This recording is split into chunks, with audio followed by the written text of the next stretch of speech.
Naam. Assalamu alaikum wa rahmatullahi wa barakatuh. Donc, on reprend.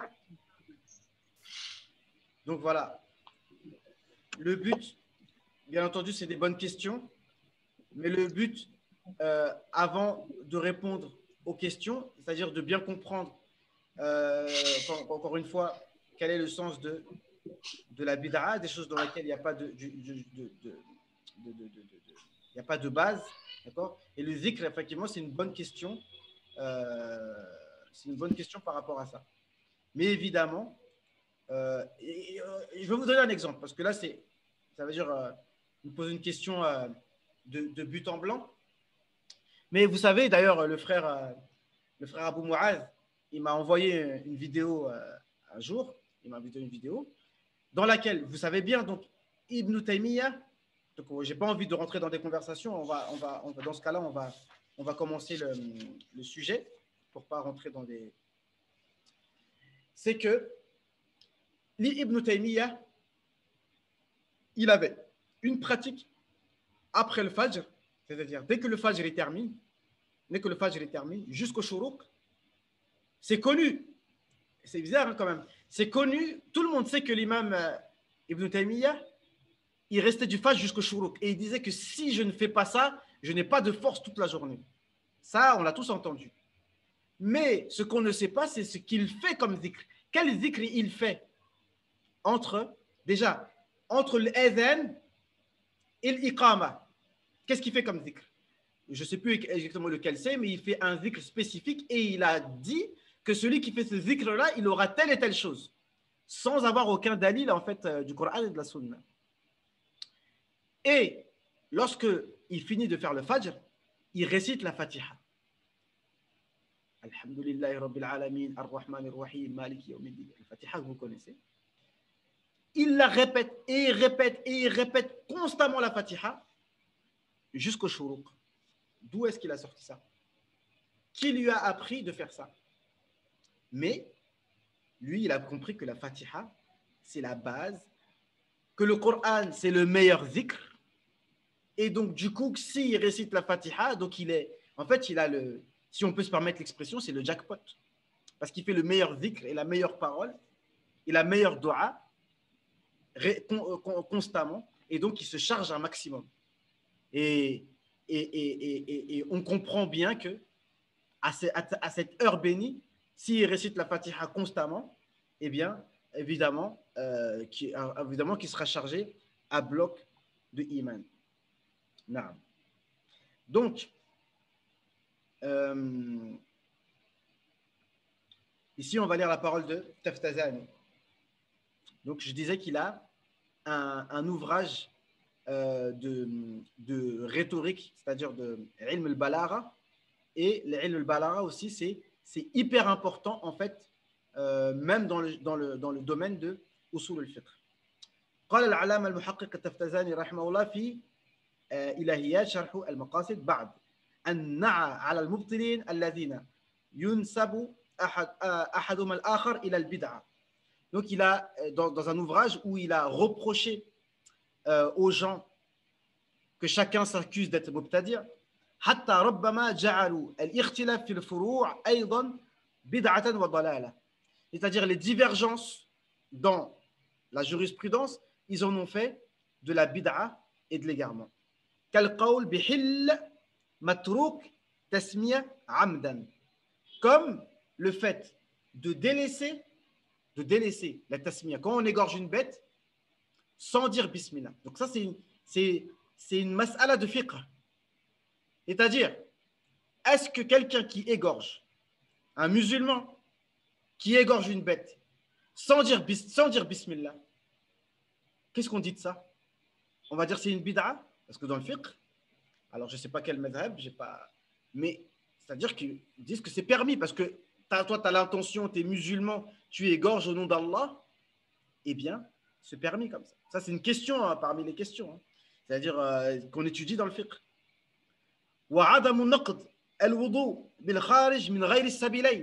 Encore une autre question de fiqh que tu ne trouveras pas dans le Coran et dans la Sunna.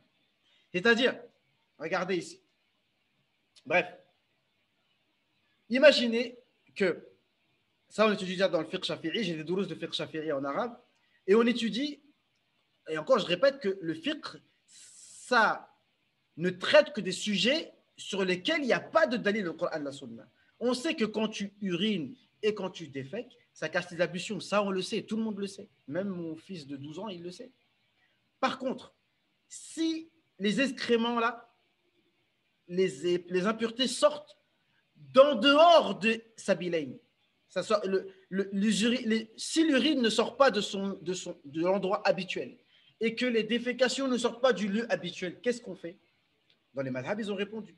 Ils ont dit, si c'est en dessous du nombril, ça casse les ablutions.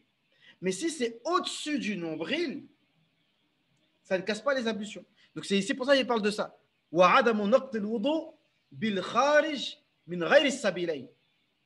a, ils vont dire, ah, c'est bid'a de dire ça. Mais oui, mais la question n'était pas posée, donc voilà. ثم قال رحمه الله مبينا حالهم ولا يعرفون أن البدع المذمومة هو المحدث في الدين من غير أن يكون في عهد الصحابة والتابعين. Et ils ne savent pas que la mauvaise bid'a, c'est ce qui est innové dans la religion, et qui n'était pas à l'époque des sahaba wa tabi'in. Wala dalla alayhi dalil shar'i, mais qui n'y a pas de dalil shar'i. Wa min al-jahala, et parmi les ignorants, man yaj'al kullu amrin lam yakun fi zaman as-sahaba bid'a mazmuma. Parmi les ignorants, c'est pas moi qui ai dit, parmi les ignorants, il y en a qui disent que tout ce qui est après l'époque des Sahaba, c'est une bid'a. Tout ce qui est après l'époque des Sahaba, c'est une bid'a mauvaise. Et même s'il n'y a pas de dalil que c'est mauvais. Même s'il n'y a pas de dalil que c'est mauvais. Tamassukan biqawli alayhi salatu wa salam, en s'accrochant à la parole du prophète sallam, wa iyyakum wa muhdathatil umur. Et attention aux choses nouvelles. Attention aux choses nouvelles. Mais quand on dit attention aux choses nouvelles, il faut comprendre. Nouvelles qui n'ont pas de dalil. Naam. ولا يعلمون أن المراد بذلك هو أن يجعل في الدين ما ليس منه. نعم. Et ici, l'auteur est dit فها أنت ترى رحم الله وإياك. Il dit toi-même tu vois non توصيف العلامة التفتزاني رضي الله عنه لهؤلاء الذين أسسوا ودلسوا.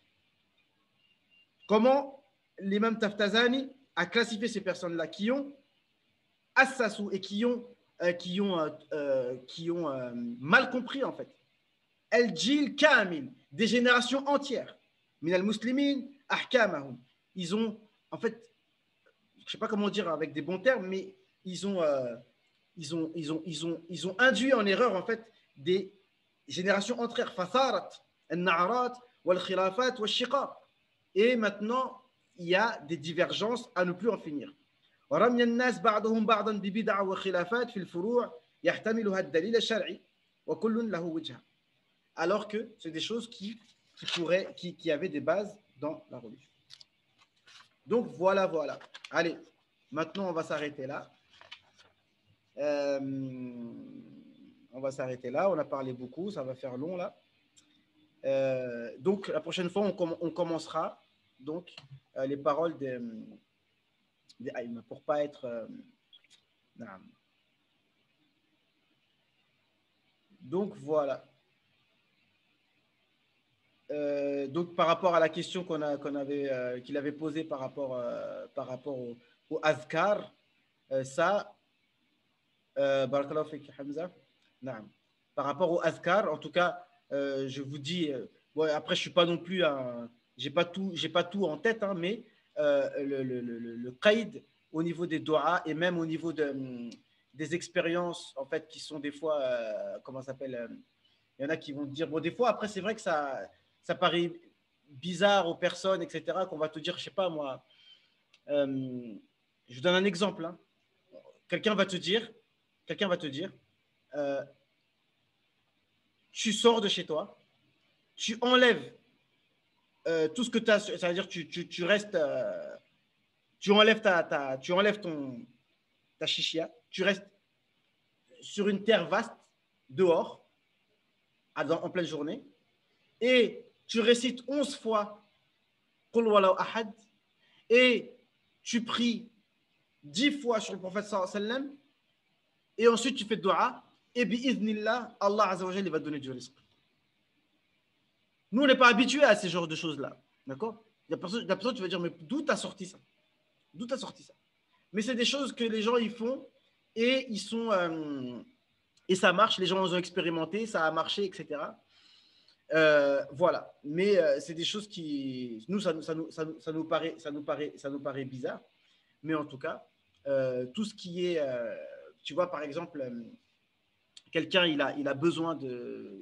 Il est dans une situation de pauvreté, il va réciter plusieurs fois Ya Razzaq, Ya Razzaq, Ya Razzaq, Ya Razzaq. Tu vois, pour lui, il invoque Allah par le nom Razzaq.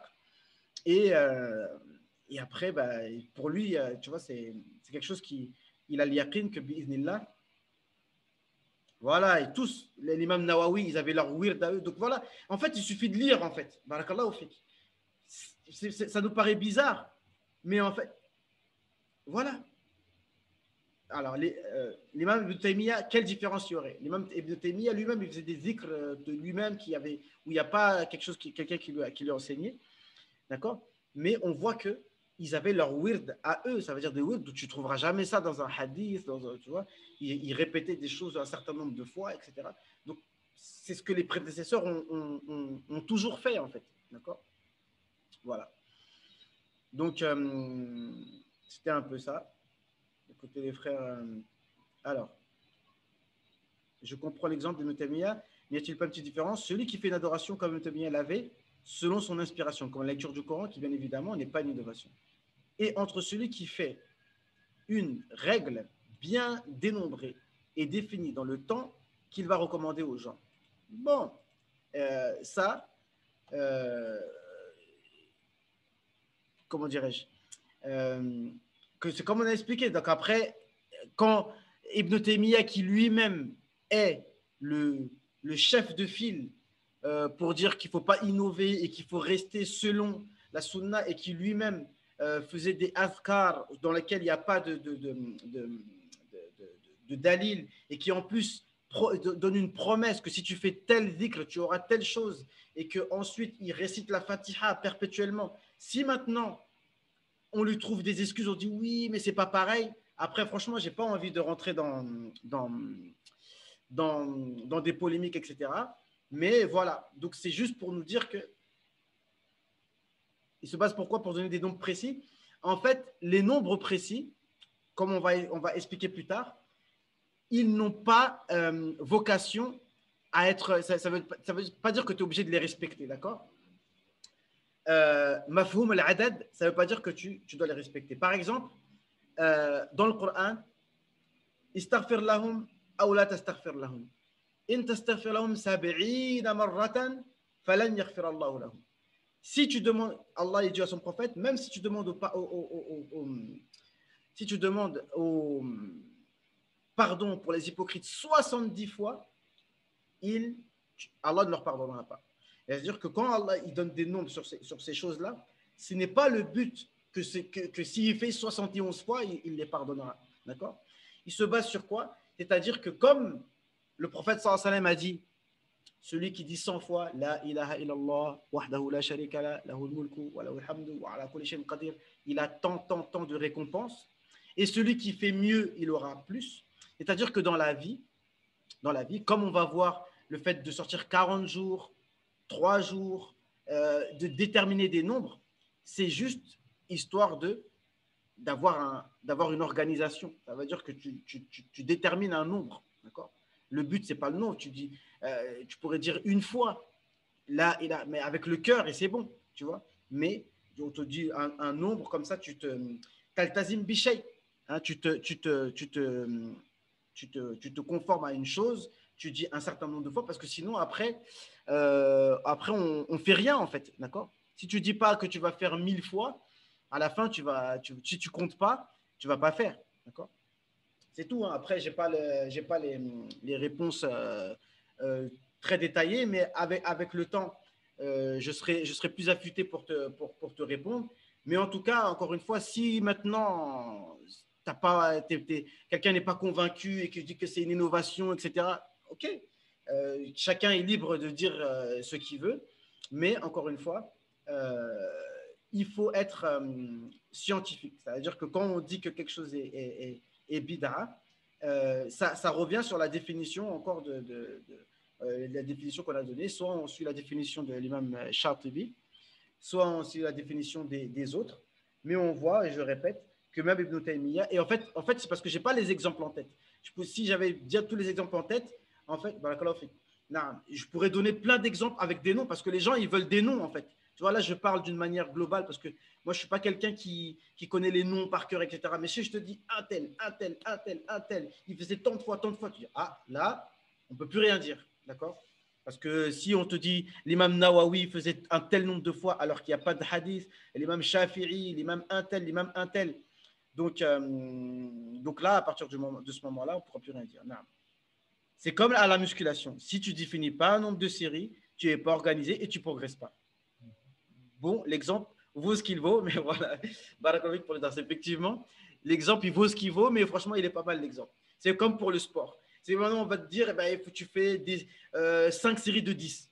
Pourquoi 10? Quelqu'un dit, ouais, pourquoi 10? Ouais, mais moi, je vais faire des séries de 8. Voilà. Donc voilà, les frères, je vous laisse. Comment dirais-je? Je ne sais pas comment vous avez eu le contact, mais je suis à votre disposition. Contactez-moi, soit sur Facebook, soit sur Twitter, soit sur YouTube. Je suis à votre disposition. Vous ne me dérangez pas. Voilà. Donc, je vous dis à plus tard, Inch'Allah, les frères. Subhanakallahumma wa bihamdika. نشهد أن لا إله إلا أنت نستغفرك ونتوب إليك سبحان ربك رب العزة عما يصفون وسلام على المرسلين والحمد لله رب العالمين السلام عليكم ورحمة الله